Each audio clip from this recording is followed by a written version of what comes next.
What is up, guys, and welcome back to another Cryptolio video. Today we're going to talk through some news or a topic that was circulating a lot last week and created a lot of fear, uncertainty and doubt within the market, or specifically about XRP. And that was after BitBoy Crypto came up with a statement stating there was a white paper circulating in the background, not necessarily in the general public, to do with an XRP. I put that in brackets, an XRP stablecoin. I'll get more into that.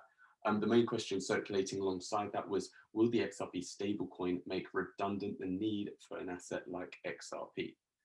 So what we're going to do in this video today is break that down fully, reduce and take away as much FUD away from that as we can, because it really isn't necessary. But first, before we jump in, I really want to clarify, it is not an XRP stablecoin, it is a Ripple stablecoin. That is the first piece of information we're going to do, and the second one is right here. And this is an article, as you can see, written by David Schwartz, the Ripple CTO, and it was produced and basically given out to the public on January the 8th, 2021, beginning of the year, and it's titled Issuing Stablecoins on the XRP Ledger. So that's the second piece of news I wanted to give you. This isn't new news. Stablecoins being issued on the XRP Ledger, that really isn't new news, and he really goes very well in detail into the process and how it's done and all about it, and that's what we're going to cover today. So basically, the case for the XRP ledger, this is obviously just describing it, giving people an example of what it is, but it's this part here which highlighted that's important.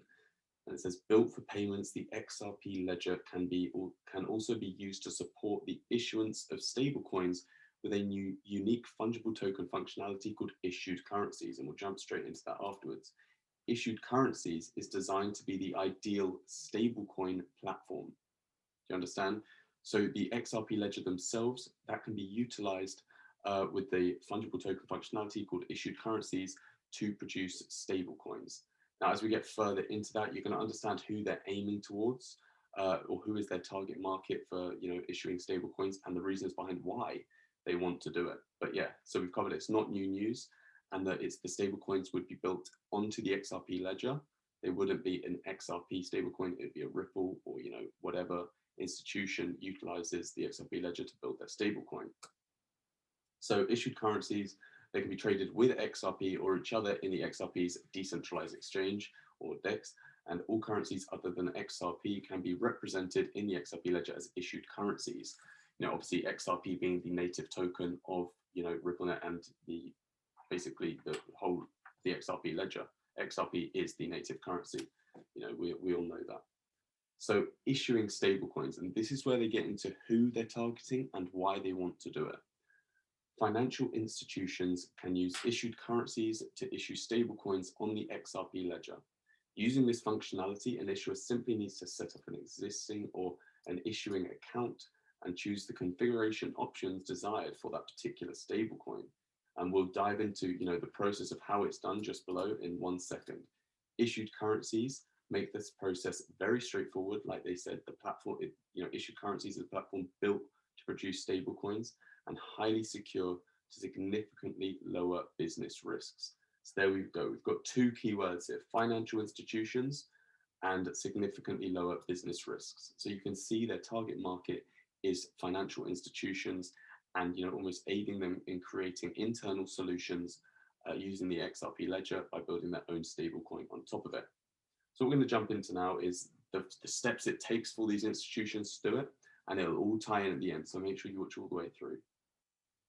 So here we go. They got the simplest part is connecting the issuing bank to the XRP ledger, being, let's just use, for example, JP Morgan. They utilize the XRP ledger and they connect an issuing bank to the XRP ledger, connecting JP Morgan to the ledger. Create a wallet and submit the resulting transaction on XRP ledger to enable stablecoin issuing and account management. And this is where it gets good, guys, and what I was talking about. Configure the stablecoin settings according to the bank's requirements. Therefore, that coin or that stablecoin, is their internal solution. That is the key thing. It's their internal solution. They would utilize that stablecoin, and it goes very in depth into the whole process of how and why that would be, and then why XRP is not made redundant. In fact, this would only boost XRP's value if this was utilized, and a lot of institutions decided to build a stablecoin on top of the XRP ledger, that would be massively bullish for XRP, and you'll see why at the end. So the whole thing is bridging a multi-asset future, and this is where XRP comes into it, guys. Among its unique features is its payment interoperability. They're obviously, talking about the native token XRP here, which enables payments among those holding and receiving assets to minimize costs and work seamlessly when sufficient liquidity is available. When they talk about liquidity regarding to main man XRP. So as we move in, it explains more. Stablecoins have an issuer as the counterparty. That does not allow them to interoperate across payment networks. That being whether it's, JP Morgan created a stablecoin on the XRP ledger, and then Bank of America create a stablecoin on the XRP ledger. These things are, they have issuers, being JP Morgan or Bank of America. Those two banks, they're not interoperable with each other with regards to their stablecoin. Just like, Sainsbury's are not going to utilize the Tesco's van to deliver their food. It makes no sense, So XRP, on the other hand, the native token of the XRP ledger, can be sent directly without needing a central intermediary, making it best suited to bridge two different currencies quickly and efficiently. Built for payments, XRP also can be leveraged to conduct complex transactions like foreign exchange and cross-border money transactions.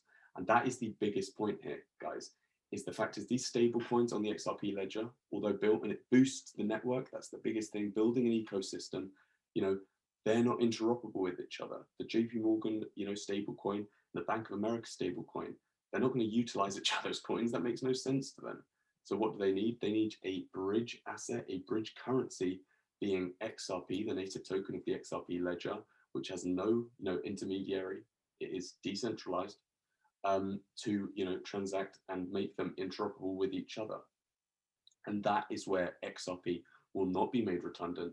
Instead, it will retain its value and if not grow as more financial institutions create stablecoins, if they create stablecoins on the XRP ledger.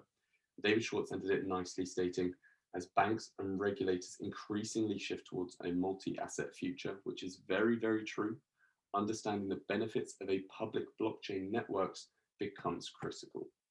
So there, guys, we've pretty much covered, all the fun that could really be here. Every piece of information. So what is it?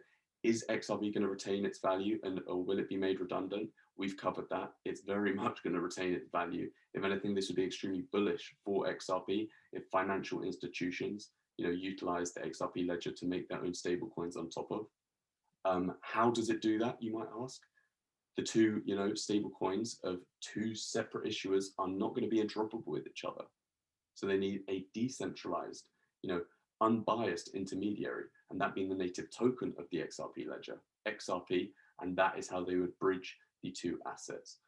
Guys, I really hope that's given you a nice, clean rundown of an understanding behind the stable coins, when stablecoin and XRP get put together.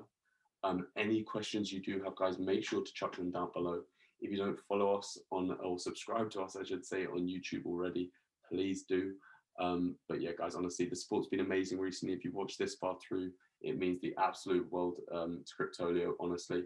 So yeah, guys, keep supporting. If you have any questions or would like videos on any topics, leave the ideas down below.